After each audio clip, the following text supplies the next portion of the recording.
F-35 Lightning, jack of all trades or master of none?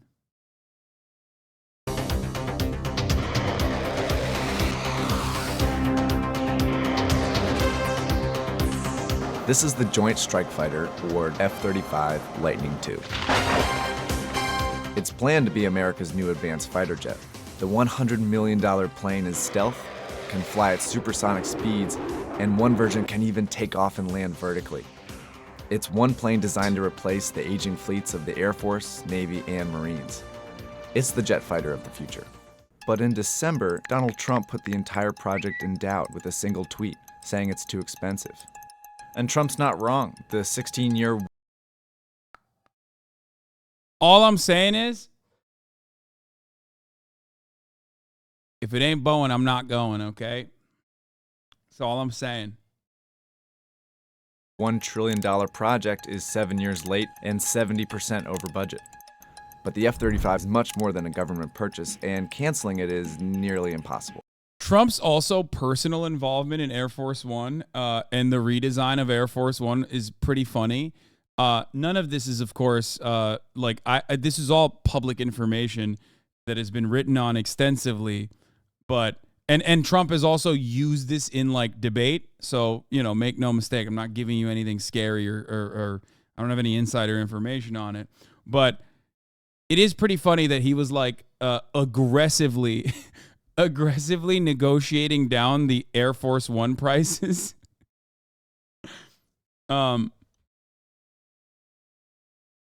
Okay, Boeing, you're not going because it's crashing 10 minutes after takeoff? Okay, no. That's because it's deeply woven into the U.S. government, military, and economy. President Trump, meet the military-industrial complex. So U.S. defense companies make a lot of money. Their best client is the largest military in human history.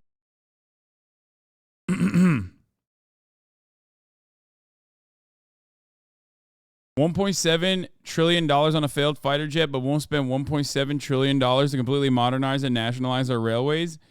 Yeah, because this one is what keeps the American manufacturing industry alive and robust. The other, the steel is coming from China. We can't have that. We don't have the mills for it. That's an undertaking that is going to be costly. Also, trains in the United States of America are not going to reinstate American hegemonic power. So, like, you know, yeah, our commerce would be better. Our economy would be better. We would literally fucking be able to create even high-paying jobs, you know, revitalize internally our economy, except none of that is going to do violence and reassert our dominance globally. So we can't do that. That shit's for the birds. History, and they sell their products to other countries too, making the U.S. the largest arms exporter in the world. As a result, they are some of the biggest companies in the world. This all requires a unique relationship with the U.S. government. Not only do defense companies bid on contracts from the Pentagon, but all of their domestic and foreign sales must also be approved by Congress. As a result, these companies try and get as much support in Congress as they can, and they've adopted... Are trains going to protect you if the Russians come? What are the Russians going to do? Are they coming to suck my dick? Like, when are they coming? And who's going to come? Am I going to come or are they going to come? Who's going to do the coming in that situation? What Russians, brother? Like...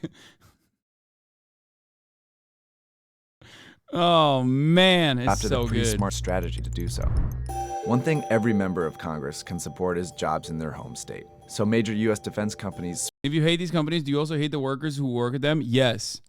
Okay? Specifically, incredibly loud ones who maybe even have taken over entire parts of my house, who fucking are so loud while I'm streaming and keep the fucking doors open in the entire house, and then have all the mosquitoes fly into the house while I'm fucking streaming. Now, if that sounds oddly specific to you, it's just, I don't know. It's just that's how I feel about people working in the aerospace field, just in general, across the board. I fucking hate it. Okay?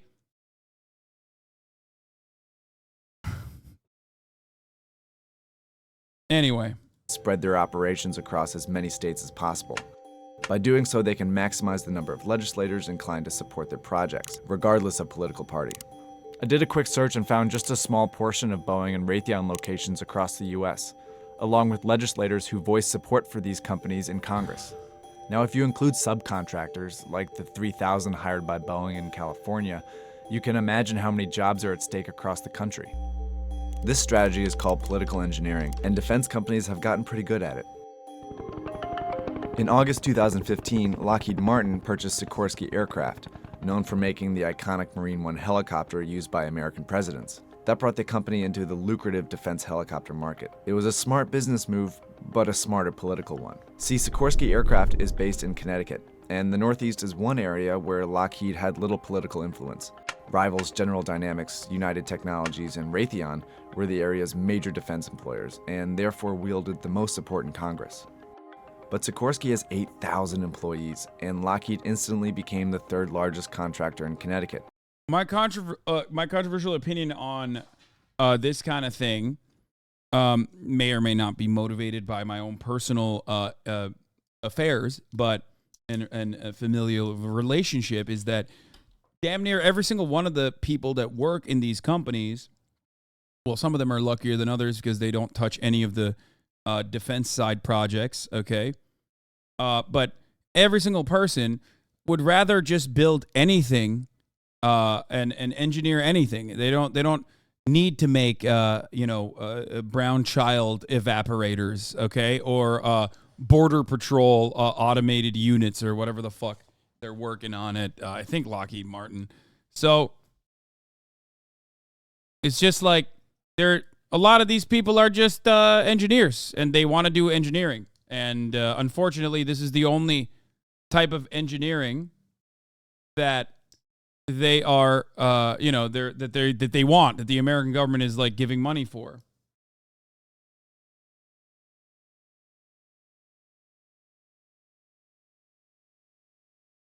I audit Lockheed and Martin by extension. Sikorsky, their books were supposed to be fully integrated in 2018, but they still haven't been. It's a fucking mess. Yeah. But these companies pay the most, bar none. You know what's really funny about that? That's also not even true. That used to be the case, I think, maybe like 10, 20 years ago. But nope, they do not. That industry is also incredibly competitive.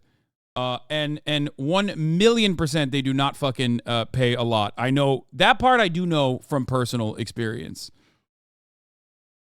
My personal familial relationship.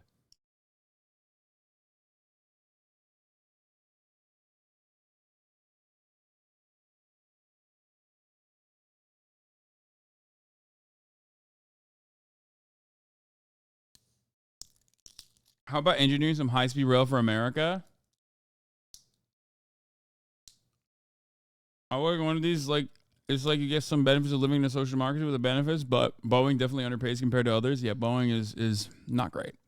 And gain the political influence that comes with it. The Northeast is home to some of the defense industry's most vocal supporters in Congress, like By the way, this is how division of labor works, because like there's motherfuckers in here like saying, I make semiconductor tools and we get small orders from Raytheon and Lockheed Martin. I just worked on one yesterday. Probably going to work towards a brown child evaporator.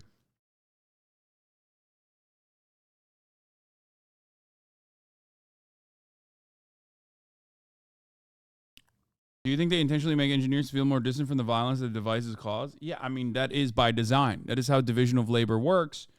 It is the same principle behind working at a consulting firm in like one of the big four, let's say. Let's say you work at PricewaterhouseCoopers. Your job is to focus on, analyze, find, and eliminate redundancies, okay? That actually just simply means fucking firing a bunch of people, okay? But the way that they separate your work makes it feel like your job is to specifically look at the accounting, look at the books, look at what are the most costly parts of it. And that's how it works. It is by design. It's no different than, and I've talked about this many, many times over, compartmentalization. Yes, thank you for the word. The compartmentalization is very similar to the executioner squad, right? When they line up, some of the guns have blanks in them, some of the guns have real bullets in them. And the purpose of that is to basically spread the blame and make people not feel like they are the ones who participated in the firing squad that fired the bullet that kills the person.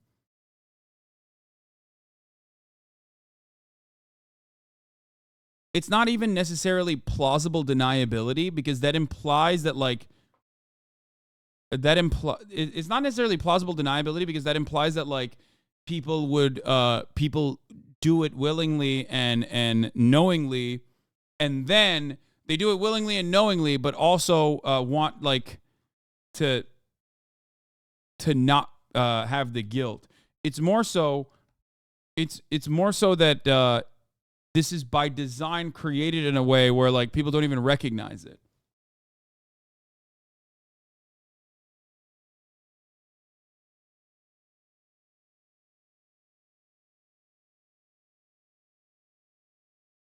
Yeah, plausible deniability is a legal thing. The blanks are more of a morality thing. So you don't feel like you are carrying your share of the burden or the responsibility. But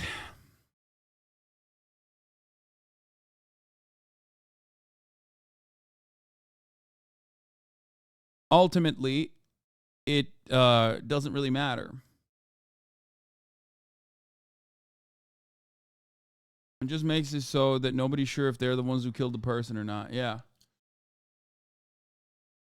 Can't confirm. I work in an aerospace company that does CNC machining for pretty much every helicopter jet manufacturer in NA. We also do work on gyroscopes and some other heavy stuff that gets sold to someone else to erase inconveniences. But hey, at least you make shit that goes up in the ISS every now and then too, Sag. Yeah.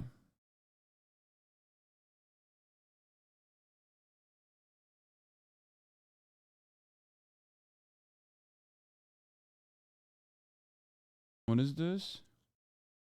I'm a sock dem that finds you a himbo. I'm straight, but it doesn't mean I don't acknowledge. I used to be super right-wing, but your comment about Ethan yesterday was very comforting.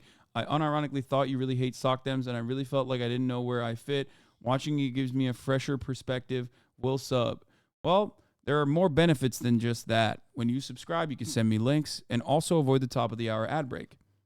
But welcome to the fold, my friend. I wish that many people who have a terrible negative opinion of me would be just as charitable and realize that maybe I am not the villain that I am portrayed as by many of the people who have a financial interest in doing so. Ultimately, the real reason why I rarely talk about those people is because I believe in some level of solidarity for the most part.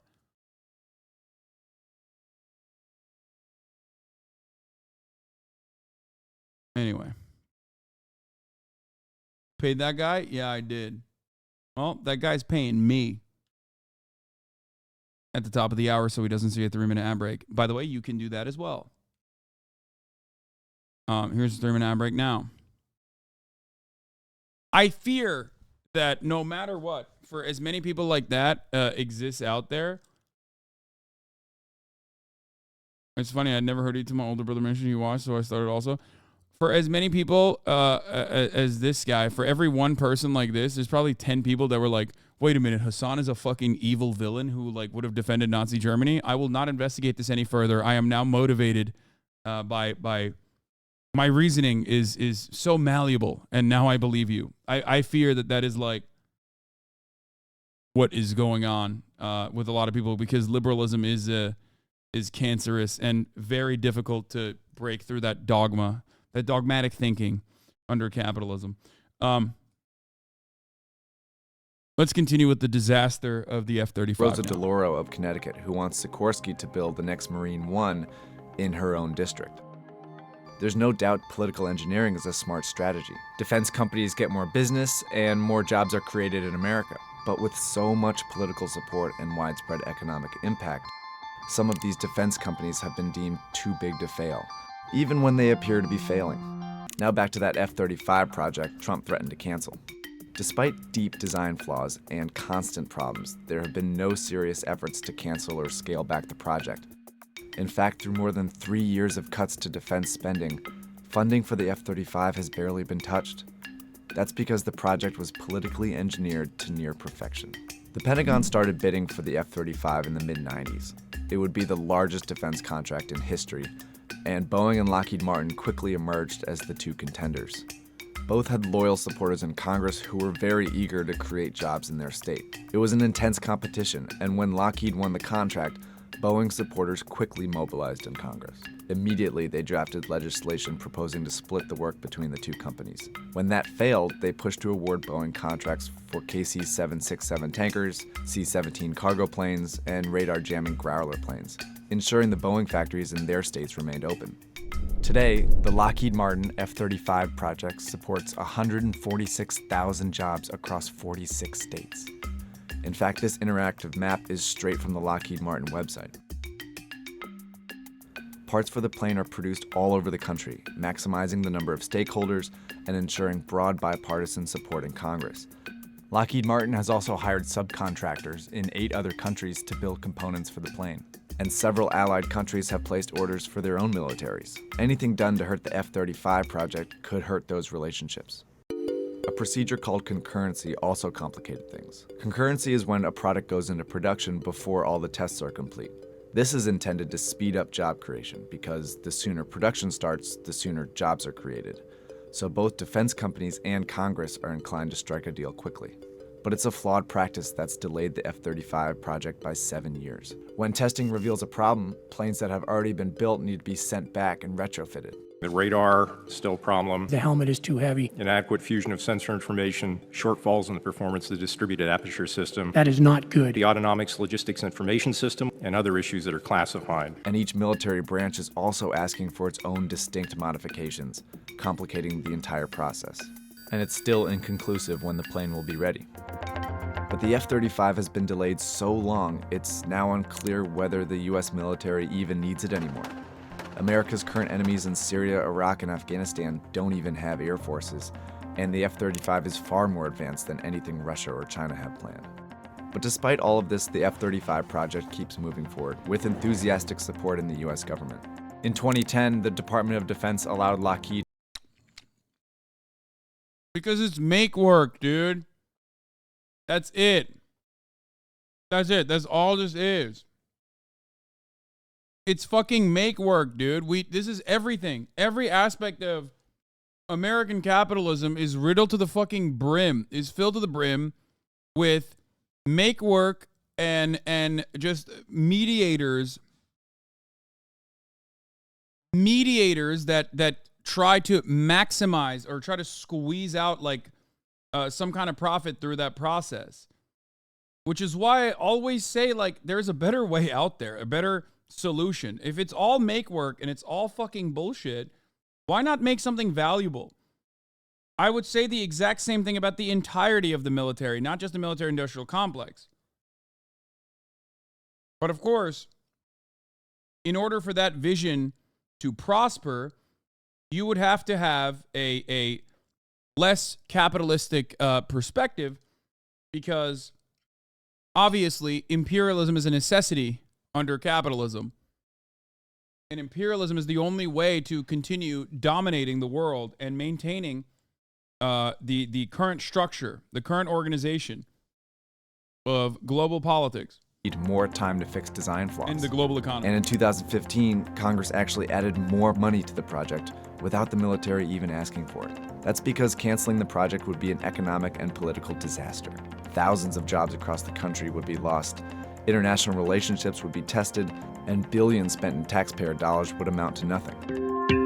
But that's exactly why Trump's tweet was so surprising. See, traditionally, it's a sunk cost, dude, literally.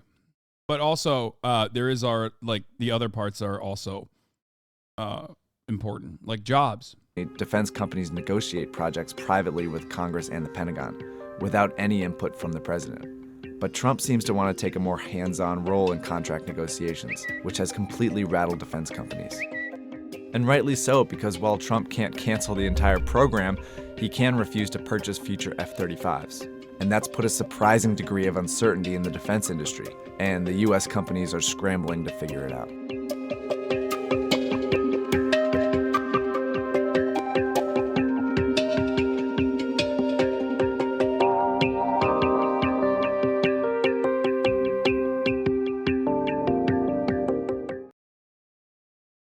It's pretty funny to consider this because, like, make work. What is make work? It's just made up. Like, we're just making jobs. We're just making jobs specifically so that people are hired. It's just like this doesn't need to exist. Okay. Like busy work, make work. It's made up. There is absolutely virtually zero fucking reason to have the F-35. The reason why we're doing it is so that we can claim that we're doing innovative shit in the military industrial complex. But for the most part, it's just like a made up fucking job so that people are hired. And the only way that money gets exchanged in this goddamn country is through taxes going back into fucking corporate subsidies and also corporate subsidies and you know, shit like this, basically, the military industrial complex. People always say socialist countries do this, and they do. Socialist countries do this. Or even if they're not full-blown socialists or whatever. Like China and the fake cities, the ghost cities that they built, was a perfect example of this. Except it was designed and built with the express purpose of putting people there.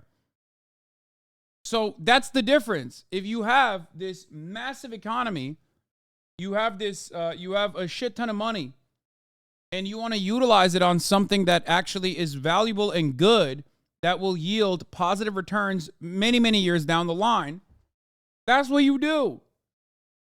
If you're president, what would you do? I mean, a million different things. But the first thing I said was I would turn the military in its entirety on its head and turn the military into just the largest, most robust construction force on the planet. Okay? And then immediately fucking work on rebuilding our crumbling infrastructure, that kind of thing.